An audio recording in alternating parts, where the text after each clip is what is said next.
So, okay, so what is the Northern Independence Party? So the Northern Independence Party is a newly formed organisation who are aiming to basically achieve a democratic socialist. Let me try it again.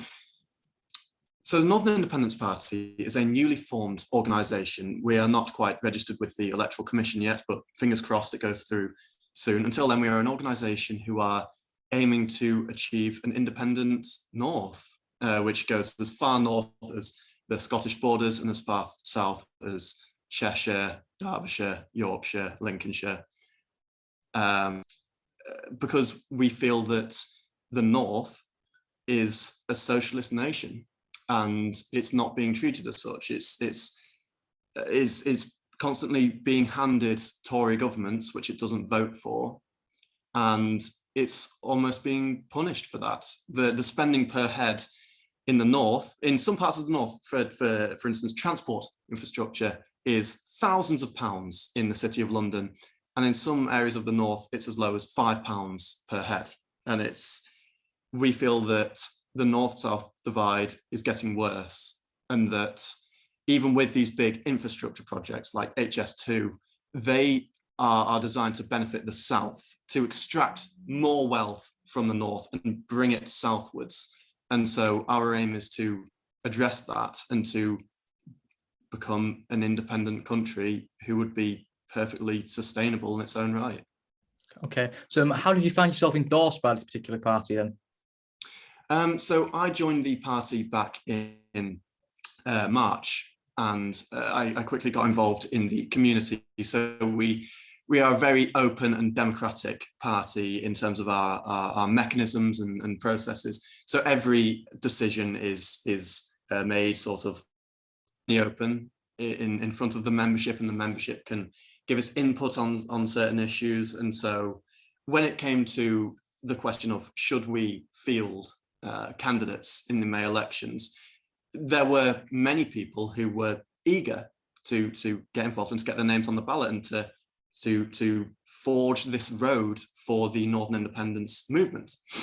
And so I saw that the City Council in Salford has had its boundaries redrawn. And so all of the seats in Salford City Council and all 3 in my ward are up for grabs, which means that there is perhaps room for traditional party allegiances to be, if not broken, then stretched a little bit. So we are aiming to talk to traditional Labour voters and to say, you've got 3 votes, we're worth 1.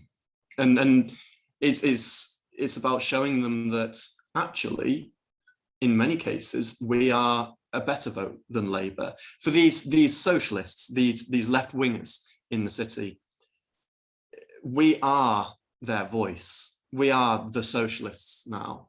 Of course, until last year, we had a socialist party in the form of Labour, but Labour have taken a sharp turn to the centre ground and on many issues to the right. And so we are the left vote. And I wanted to be the voice of the left vote in Salford. And so it was as simple as getting in touch with the party and saying, I would like to represent the party in this forthcoming election. And so I had an interview and I went through all of the proper processes. And this is, I want to emphasize, we are a proper party. We have processes. We don't just let any Tom, Dick and Harry run for the party. And I'm familiar with all of my fellow candidates, both in Salford and in the wider North. And they're a great bunch and they're competent, and I have every faith in them to carry on the good cause no matter what happens. Okay, so you talk about the socialist ideals of the party. What would you say is the main sort of values that you were put at the forefront of your election run? So in terms of my personal election run, I have 3 main issues that I focus on. The first of which being to address the class divide in Salford. Even in our city, the class divide is astonishing and sickening. For instance, I can go to the Quays, okay, and see these huge glass and steel buildings worth millions and millions of pounds. And they are, just outside of them, trams rocket past. And there are 6 tram stops serving the area of Salford Quays. In Pendelton and Charlestown, where I'm running, there are none. There are good people out there who just want to be able to, to have cheap, affordable, accessible, and, environmentally sustainable transport, who don't have that. Their nearest tram stop is a half-hour walk away. And so there is a huge class divide in Salford.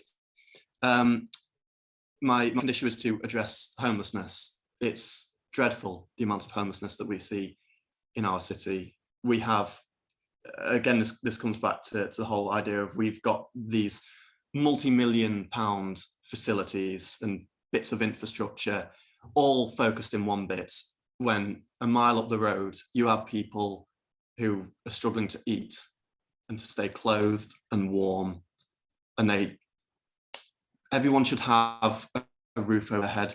Everyone should have somewhere to sleep and to be warm and dry and have clothes. And yet, a mile away from them, sometimes just in their vision over the horizon, there are these high-rise buildings with flats worth millions of pounds, and these people have to Tesco in the cold, and it's disgusting. And that would be one of my main issues to tackle as a councillor. And as well as that, we need we need a green industrial revolution in the city. As much as there are these, we are doing what we can, and we are starting to see more and more houses with solar panels and stuff like that. The individual can only do so much, putting solar panels on their house or doing their bit to lower their carbon footprint, as it were. But for instance, we in Salford Crescent railway station is in my ward. Okay, in 2019, the line through Salford Crescent was electrified, and in the month leading up to that, for nearly half a year, the station was closed so that the line could be electrified. How much have the people of Salford benefited from that? The answer is they barely have. Half of the trains, well, that's a rough estimation, a great deal of the trains that are electrified and come through Salford do just that. They come through Salford. They do not stop in Salford. I can go to Salford and watch as 100-mile-an-hour trains whiz through the station on their way to Scotland or in the far north, and they don't stop here. And it makes you wonder, well, why have we had our station closed for nearly half a year, so that rich people, and they are rich people, or at least people richer than I, and richer than most of the people I would seek to represent, can go off on their jollies? It's a disgrace. And so I would aim to see more sustainable transport. And of course, we have this new Greater Manchester bus strategy, which will incorporate a franchising system into the buses. I would like to see the council stipulate that more buses, and in the longer term, all buses running through the city are green, electric, hybrid vehicles, and to make people feel, less guilty about having to ride these great diesel behemoths just to get to their job. It's terrible. There's a lot to address in Salford, and we need radical change, and I hope to be the one to deliver that. Okay, so what is it you believe that you yourself and the Northern Independence Party can bring to the area of Salford that other parties cannot? So I believe that Salford is a socialist city. I don't think that there is reasonable grounds to deny that. We have a socialist MP. We've voted Labour since long before I was born. Labour, on the other hand, has drifted far from its roots. And I feel that even though we are like say a socialist city, we have an MP who is representing a non-socialist party. I want to be the one who shows the beauty and the kindness of Salford in a way that Labour, with its ties to Saudi Arabia and other horrible regimes around the world, and it's leaning into authoritarianism and its failure to oppose the Tory establishment. Labour has dived headfirst into the establishment, whereas until last year, the Tory establishment was fought at every turn. It's now moulded into one, and I feel that in May, next Thursday, there are three choices: the blue Tories, the red Tories, or the socialists. And many people in my ward, I like to think a majority of people in my ward, do not want red Tories, and they certainly don't want blue Tories. So I want to get my message out there, because many people feel trapped in Labour, and they feel that, Labour is the best of a bad bunch, but they're not anymore, because they have us. They have a party who is going to oppose austerity and authoritarianism, and those who seek to hinder the rights of others. I'm a big advocate of transgender rights. I'm gender fluid myself, and so it's disappointing to not see Labour take a strong stance against those who seek to, like say, hinder transgender rights.